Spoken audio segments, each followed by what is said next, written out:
The Honourable Member for Calgary Confederation. Madam Speaker, it is my pleasure to rise today to speak to Bill C-230, the Protection of Freedom of Conscience Act. My colleague from Carlton Trail, Eagle Creek, has worked hard to bring this legislation forward, and I applaud her for doing so. Hear, hear.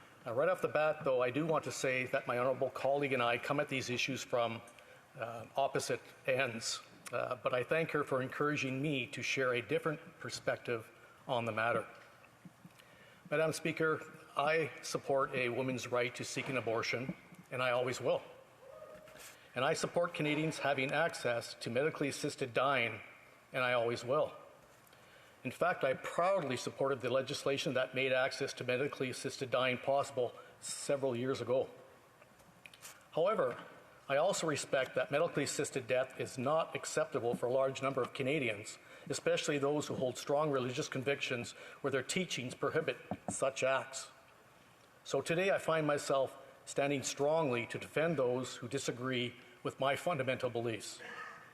If we want others to defend our rights and freedoms, we have to be willing to defend theirs.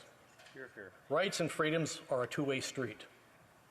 As I said in 2016 when I debated MAID, I said, this is a complex issue for which there are strong opinions on both sides.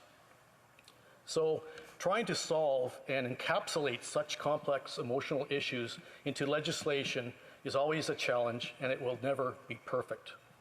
As such, I strongly supported the original legislation requirement that there be a review at the 5-year mark to re-evaluate the legislation.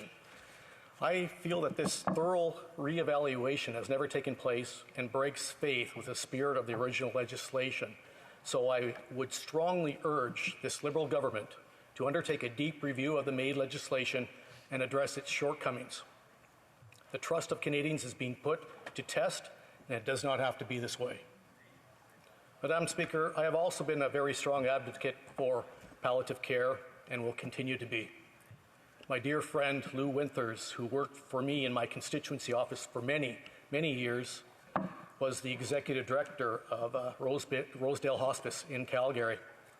My family and I volunteered here and saw directly the importance of palliative care.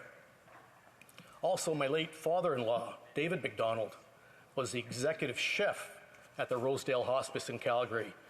He spent much of his long life career as an executive chef in many of the prime hotels throughout this country, and he spent his final years cooking for the dying in this hospice. As many members know, I was widowed when my wife passed away from breast cancer. Now that journey, more than any other, showed me that palliative care is necessary and timely access to it is critical. In fact, one of the conditions on which I supported MAID was that we simultaneously and strongly support palliative care. One cannot replace the other. They are both needed. The fact is that palliative care remains grossly underfunded, and access is a hit and miss depending on where you live and when you need it. Both MAID and palliative care rely on medical professionals. These professionals are people, real people, with personal beliefs, personal convictions, and personal experiences. I can understand that not all medical professionals support abortion or MAID, and I support their belief that they should not be forced to perform certain procedures that put them at odds with their conscience, their beliefs, and their community. Quite frankly, Madam Speaker, I would not want to have a procedure performed on me by anyone who did not believe in what they were doing, would you? Would it not be better to know if your doctor or nurse was willing to put 100% effort into their work before the procedure started? Protecting conscience rights ensures that both the patient and the medical staff are fully informed and aware of issues when giving consent. And I don't need to go into detail to explain the importance of informed consent in the medical process, but I do believe conscience rights protections are an important aspect of the whole informed consent process. Madam Speaker, the whole process of dying is deeply personal and individually unique. Sometimes you have experiences with a dying that leave lasting impressions, and I feel compelled to share one with you here tonight. On a Thursday in August of 2020, my constituent Sophia Lang wrote to me to tell me that she had just been approved for MAID. She said, and I quote, "You have no idea how much peace of mind that gives me, that there is a merciful way out of needless pain and suffering. I thank the Lord each day that I have that option for when life is no longer worth living." And she went on to say, "However, there's a problem. One needs to have mental faculties to be able to consent at the very end. That is a reason that many people, and I may be one of them, choose to activate MAID early, for fear of being unable to consent at the end. I wish you, as my representative in Parliament, to help improve the law so that advance directives are made legal, and many people would be able to live longer and at peace." Unquote.